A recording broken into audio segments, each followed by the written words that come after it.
Welcome to Salad with a Side of Fries. I'm your host, Jen Trepic, talking wellness and weight loss for real life. We're here to clear up the myths, misinformation, bad science, and marketing to teach you how to eat and how to cheat. Are you ready? I'm having salad with a side of fries. This week, we're talking about the calcium paradox. So here's the thing, because I bet a few of you have heard of the calcium paradox, and yet over the years, this title has been used to refer to at least 4 different things when it comes to the human body and health.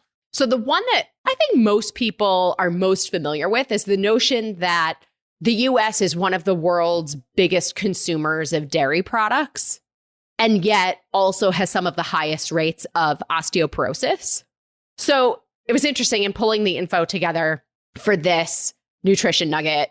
This isn't actually just about the US. So there are countries that are higher on the list of dairy consumers, like Norway and Sweden, and they also have higher rates of osteoporosis. So with this, some people may have heard, and we've talked about it before, that dairy isn't necessarily our best source of calcium, right? So I want to encourage everybody, organic tofu, dark leafy greens are excellent options. And then for more on bone health, you can go back to our episode from November of 2023. It was episode 226 called Bone Health and the Problem with Bone Density Scans, featuring Dr. John Neustadt. So you can go back to that. So that's one use of the phrase, the calcium paradox. Before I get into the most recent use, I want to mention when it was first used. So this was back in the 80s and 90s. And at the time, it had a different meaning than dairy consumption and osteoporosis. So rather, it was used in reference to a problem that heart surgeons found. So basically, during surgery, in doing like a heart transplant, you have to keep fluid going through the heart muscle while they do the procedure. What they saw is that when they used fluid that did not have calcium in it, and then used a solution that did have calcium, the heart became severely damaged. So it was believed, the way they sort of draw this connection is basically that like the cells of the heart muscle, right? Like these cells were so calcium deprived that they then soaked up all the calcium, and then that disrupts the function of the transplanted heart. So later, there was a paper published in 2010 that was a meta-analysis of a whole bunch of other studies, but honestly, it ended up being only 15 studies that they looked at. But essentially, they were investigating whether calcium supplements increase the risk of cardiovascular events. So kind of inspired potentially by this 1980s, 1990s definition of the calcium paradox. So they looked at 15 trials and concluded that calcium supplements without co-administered vitamin D were associated with an increased risk of myocardial infarction. Now, before everybody freaks out, there was a lot of press on this at the time, or maybe a lot of press in some circles, right? It may not have been so mainstream. But since it was published, this has really been refuted by a lot of papers and other research. But you may still hear people say that calcium can increase the risk of heart attack or stroke.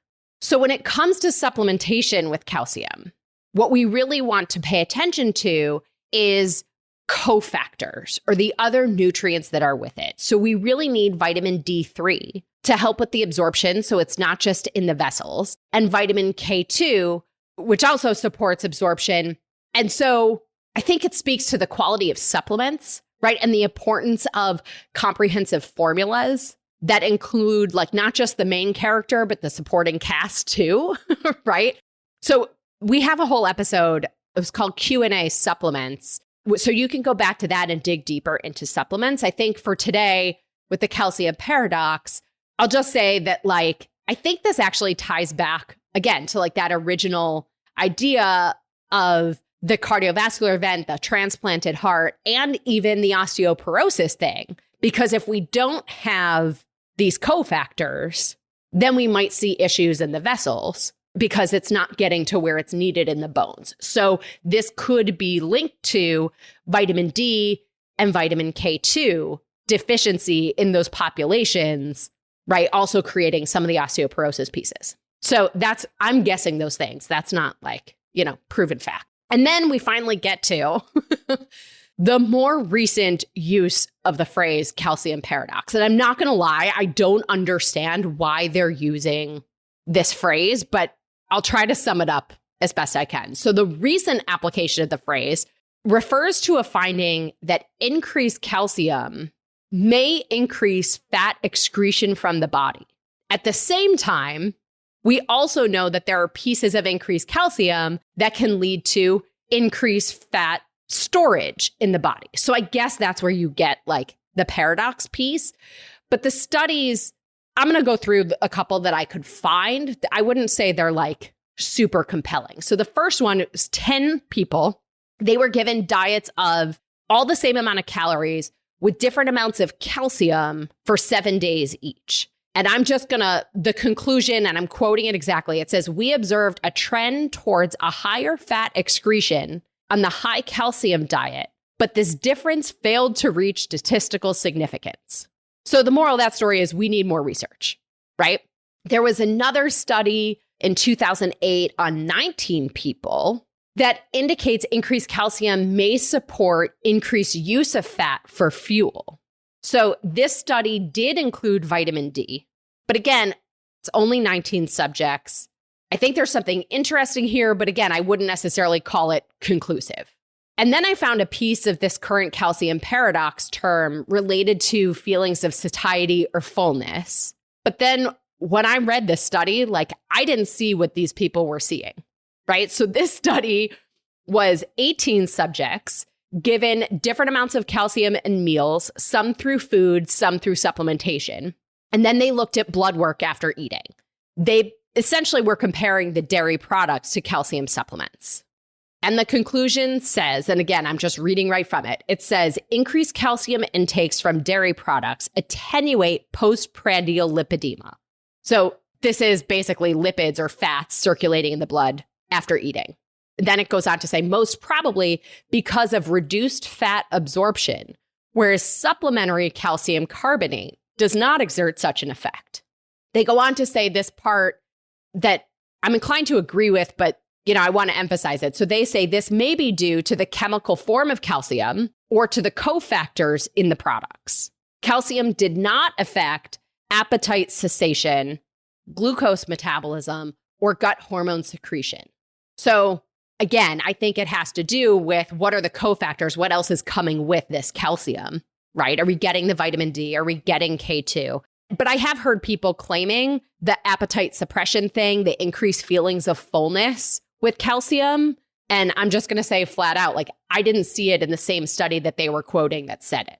So if I think about how this could be sort of like this paradox, right? We can look at how calcium functions on a cellular level, and it's possible that calcium deficiency could promote changes in fat metabolism. And calcium also plays a role in producing more fat cells called lipogenesis. But then that's because of something called fatty acid synthase. Anyway, all these things happen in the cell. And so calcium may help us excrete more fat, use that fat for fuel and get it out of the body, but it also may create more fat cells. So there is the paradox, I suppose, right? Long and the short of it, if somebody says the calcium paradox, you got to ask them which one they're talking about because we just found 4, right? And again, I think the whole piece of this is like, it reminds us to look at the whole picture, right? Consider the source and type of calcium, the cofactors, and really the balance of our nutrition. And I guess like my key takeaway in all of this is really just ensure that we're getting all the vitamins and minerals our body needs by eating a variety of fruits and vegetables and, potentially also having a high quality multivitamin, but understanding what nutrients we're getting. Heather, this was a lot. I'm so curious. What's coming to your mind? Anything you want to add?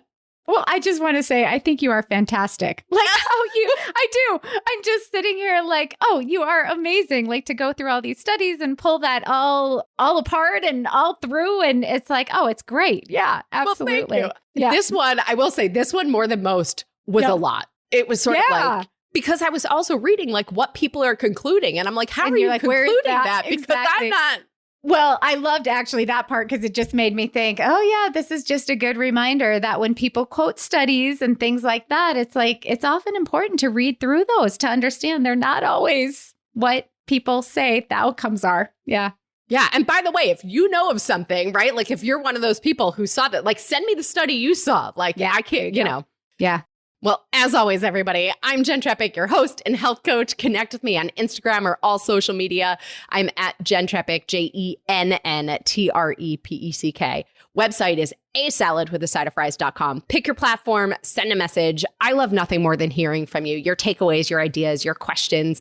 This is also the easiest way to learn more about working with me as your health coach. Heather Heinen, thank you again for being here. Thanks a lot, Jen. I so appreciate you. Likewise. And friend, if you are not already, join our membership by going to glow.fm/salad with a side of fries to show your support for this podcast, this community, but most importantly, support your health. You'll get this week's recipe for grilled teriyaki cauliflower steaks and 10% off one of Heather's online courses, either Mastering Mindful Eating or when you're ready to stop the weight loss medication. Well, friends, that's it for today's episode of Salad with a Side of Fries. Congratulations for making yourself and your health a priority. Thanks so much for joining us. Be sure to click subscribe or follow on your favorite podcast platform. Share us with a friend, and we'll be back next week. Always remember, you deserve it, and you are worth it. Happy healthy.